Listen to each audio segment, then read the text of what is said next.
Rasulullah bersabda, "Man ta'allama baban minal ilmi li yu'alliman nas, utiya sawabu sab'ina siddiqa."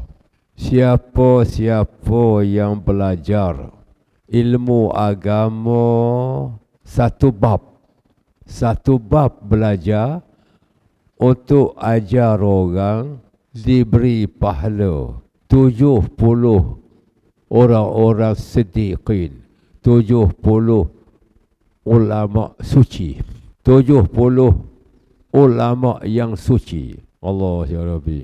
Rasulullah bersabda lagi, "Inna Allah wa malaikatahu wa ahlus samawati wa ahlul ard. Inna Allah wa malaikatahu wa ahlus samawati wa ahlul ard. Hatta nimlah fi hujriha wa hatta al-hut fil bahri la yusalluna ala muallimin nas."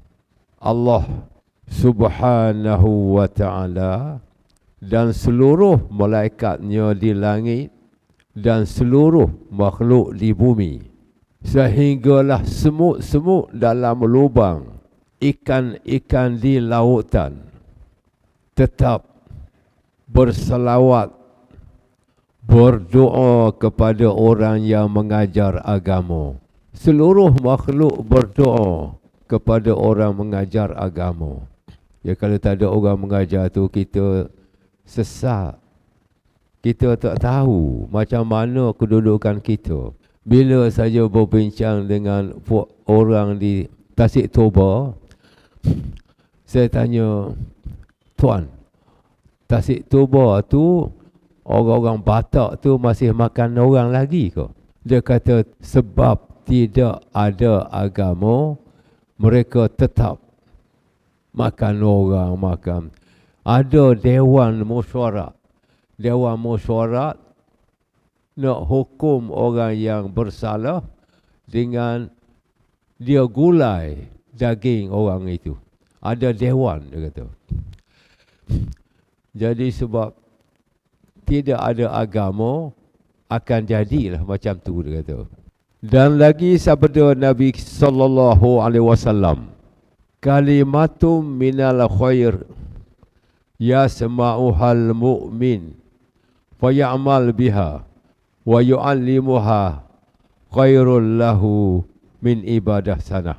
Satu perkataan yang baik, satu perkataan ajaran agama Islam ni, bila didengar oleh orang beriman, maka orang beriman itu pun cerita kepada orang lain dan mengamalkannya, maka dia dapat pahala seperti lebih baik daripada beribadat setahun. Satu perkataan saja kita cakap perkara hukum atau perkara yang baik, lebih baik daripada ibadat setahun. Tak payah panjang, kita kata begini saja. Jamak takdim mesti kena semayang tuan waktu dulu. Itu saja. Maknanya kalau nak jamak semayang asar ke dalam zuhur, lepas semayang zuhur kita nak semayang asar, maka setelah masuk waktu zuhur, kita wajib semayang zuhur dulu. Lepas itu barulah semayang asar, jamak takdim ke dalam waktu zuhur. Jadi kalaulah jamak takdim tu kita pergi sembahyang asar dulu, tak boleh. Yang kedua, mesti berturut-turut misalnya. Jamak takdim mesti ada muwalat. Muwalat. Okey, macam mana? Bila masuk waktu zuhur, kita nak sembahyang asar dalam waktu zuhur, mesti muwalat. Lepas sembahyang zuhur, terus kita sembahyang asar. Tak boleh kita nak renggangkan dengan doa. Tak boleh kita nak renggangkan dengan bercakap-cakap. Jadi kita cakap sepatah begitu saja. Maka orang pun amal, dapat pahala lebih daripada ibadat setahun. Baginda bersabda lagi, Yang mualak tu payah lah. Yang mualak tu jarang orang buat tu. Jarang orang nak ikut sangat. Dia ikut tapi dia selang dengan dia berdoa dengan imam. Tak boleh. Lepas imam beri salam, misalnya, kalau kita berimam, terus kita semayang. Jangan kita berdoa. Sabda baginda sallallahu alaihi wasallam, "Iza mata ibnu Adam, in qata'a amaluhu ila min salas." Hadis ini selalu dibaca oleh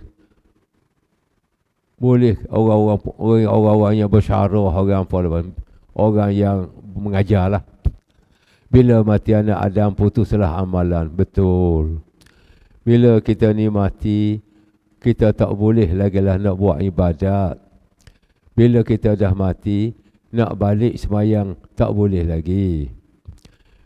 Sampailah apabila saja mati, menyesal terhadap apa yang telah lepas tu, kalau boleh nak balik sekejap ke dunia. Nak balik tu sekadar nak bertaubat je. Tapi tak boleh lagi. Bila saja anak Adam mati, maka putuslah amalan, melainkan 3 tu sajalah. Yang pertama, ilmu yang kita mengajar orang. Ilmu yang kita, sebab itu kita zaman dulu kan, ramai tok-tok guru Quran mengajar Quran. Ilmu yang dia ajar Quran tu, anak muridnya boleh buat semayang dan berkekalan. Yang kedua, ilmu selain daripada ilmu yang memberi manfaat tu, sedekah jariah, sedekatun jariah. Jadi sedekah jariah tu, kita bila bersedekah, maka sedekah itu berkekalan selagi penggunaan digunakan terhadap hasil daripada belian duit sedekah kita tu. Dan yang ketiga, anak yang soleh. Anak yang soleh tu anak yang berdoa. Berdoa untuk mak bapak dia, berdoa untuk tok nenek. Jadi anak yang soleh tu iaitu anak yang tidak jahat perangai. Anak yang tak jahat perangai, tak apalah tu. Bukanlah anak soleh tu mesti pandai baca kitab sana sini, tak. Sebab kitab-kitab tu, setahu saya sekarang ini makin kurang orang yang faham baca kitab. Dan baginda bersabda lagi, "Adal alal khair kafailihi."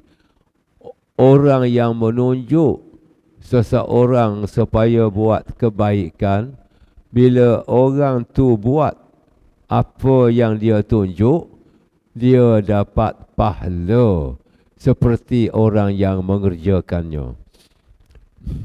Kita tunjuk kepada orang cara kita macam mana, tuan, sembahyang sunat. Kita nak sembahyang sunat qabliyah ni, kita tunjuk sunat qabliyah tu sembahyang sebelum daripada sembahyang fardu. Jadi setiap sembahyang fardu ada sunat qabliyah, melainkan maghrib. Maghrib khilaf antara 3-4 mazhab. Mazhab Syafi'i kata boleh tapi ringkas. Mazhab Syafi'i boleh tapi ringkas. Kena sembahyang tu ringkas. Baginda bersabda lagi, "Khulafa'i rahmah." Qila wa man khulafa'uka? Qala allazina yuhyuna sunnati. Baginda bersabda, "Khulafa'i ala khulafa'i rahmah." Ke atas khalifah aku ada rahmat Allah. Ala khulafai rahmatullah. Ke atas rahmat, ke atas khalifah aku ada rahmat Allah. Maknanya, mana-mana khalifah Rasulullah ada rahmat Allah. Qila, ada orang tanya, "Man khulafa'uka?" Siapa khalifah tuan? Bila baginda kata, ke atas khalifah aku ada rahmat Allah. Orang pun tanya, Tuan, siapa dia khalifah Tuan? Baginda pun jawab, qala allazina yuhiyyuna sunnati. Khalifah aku ialah orang yang menghidupkan sunnah aku. Orang yang menghidupkan sunnah aku dan orang yang mengajar sunnah aku ke jalan Allah. Orang yang menghidupkan sunnah aku dan mengajar sunnah aku ini kepada hamba Allah. Itu khalifah aku. Jadi, orang yang macam tu diberi rahmat oleh Allah. Jadi kita nak suruh dapat rahmat tu, kita yang pertama kita kena hidupkan sunnah, iaitu kita buat amal apa yang Rasulullah suruh. Yuhiyyuna sunnati. Hendaklah kita hidupkan sunnah dia. Orang yang hidupkan sunnah aku. Mana orang buat amal dengan sunnah aku. Dan orang yang mengajar sunnah aku kepada hamba Allah. Maka orang itulah dapat rahmat Allah. Kata Sayyidina Umar radhiyallahu anhu, barang siapa menjeterakan suatu hadis Nabi SAW, maka diamalkan oleh orang akan dia, maka dapat baginya seperti pahala orang mengamal. Siapa-siapa yang cakap hadis kepada seseorang, maka orang pun amalkan dengan hadis itu, maka orang yang menceritakan hadis itu dapat pahala seperti orang yang buat amal dengan hadis itu. Kita cakap ke orang satu hadis, orang pun amalkan hadis itu, kita dapat pahala dari amalan orang itu. Kita dapat pahala seperti kita yang buat amal hadis itu. Ini pesanan sahabat besar. Pesanan sahabat besar. Pesanan Muaz bin Jabal. Muaz bin Jabal ni sahabat Rasulullah SAW yang dilantik menjadi gubernur di Yaman. Yang awal-awal buka Yaman, Rasulullah perintah lantik Muaz bin Jabal pergi jadi pemerintah di Yaman. Jadi apa yang dia cakap tu pun dikira hadis juga. Muaz bin Jabal berkata, inilah pesanan Muaz bin Jabal. Ini saya terjemah teruslah. Belajar ilmu kerana Allah, iaitu kebajikan. Kita belajar ilmu agama kerana Allah, itu satu kebajikan. Menuntut ilmu itu ibadat. Kita menuntut ilmu agama itu ialah ibadat. Mendirasah ilmu itu tasbih. Mendirasah tu maknanya mengkaji. Kita mengulang dan mengkaji ilmu agama itu ialah jadi tasbih. Bertanya ilmu itu perang sabil. Kalau kita tak faham apa-apa ilmu, apa-apa hukum, kita tanya orang yang faham. Itu perang sabil. Kita tak faham, kita tanyalah orang yang faham. Itu dinamakan perang sabil. Mengajarkan ilmu bagi orang jahil itu sedekah. Orang tak reti ambil wudu, orang tak reti semayang, kita ajar, itu sedekah. Memberikan ilmu bagi ahlinya itu qurbah. Kita cakap ilmu kepada orang yang ahli ilmu, kepada orang pandai, itu maknanya mendekat diri dengan Allah. Dan lagi ilmu itu al-anis fil wahdah. Ilmu itu kawan kita pada masa kita keseorangan. Ilmu itu kawan kita masa kita seorang-seorang. Menjinakkan seorang. Dan ilmu menunjukkan atas yang disukai dan dibenci. Kita bila ada ilmu, kita dapat bezakan yang kita benci dan kita suka. Dan lagi ilmu itu menerangkan jalan ke syurga. Ilmu agama yang kita ada tu boleh tunjuk kita jalan untuk masuk syurga. Menghidupkan ia akan mati hati. Ilmu kita ni boleh hidupkan hati kita yang mati. Hati kita yang mati, apabila kita terlupa kepada Allah, maka dengan ilmu lah boleh hidupkan hati. Dan menerangkan hati. Bila saja kita ni ada ilmu, maka kita sentiasa berzikir. Hati pun jadilah terang. Dan menguatkan badan. Bila kita ada ilmu, kita tak rasa takut, kita tak rasa susah. Tubuh kita jadi kuat sebab roh kita kuat. Dan menyampaikan ia seorang martabat yang abrar.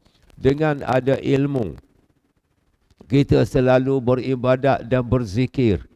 Boleh sampaikan kita kepada martabat orang abrar. Orang abrar tu iaitu orang yang suci.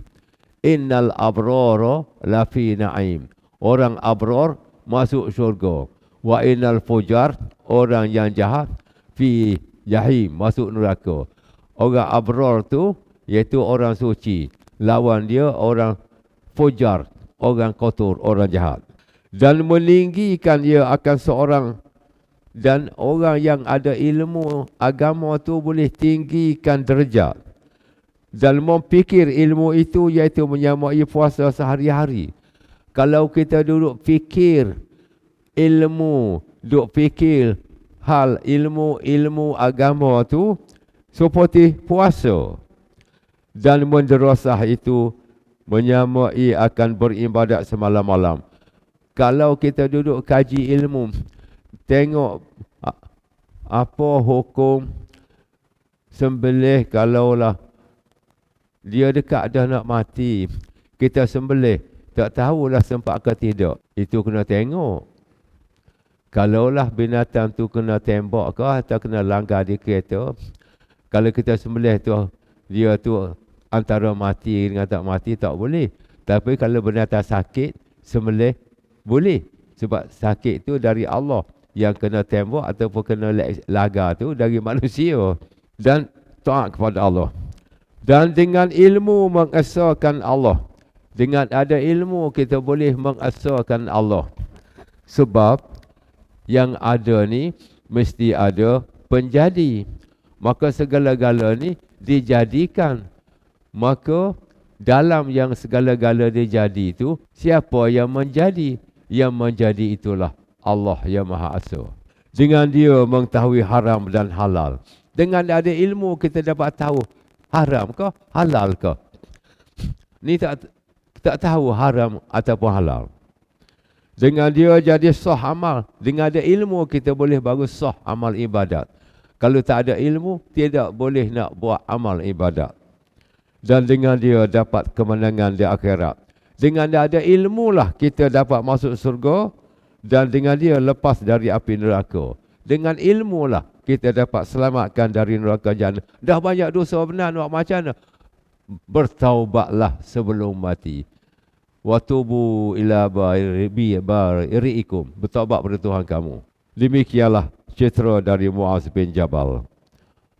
Jadi Muaz bin Jabal telah beritahu begitu banyak kepada kita.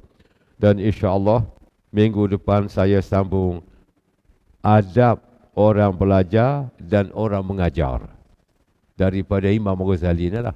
Assalamualaikum.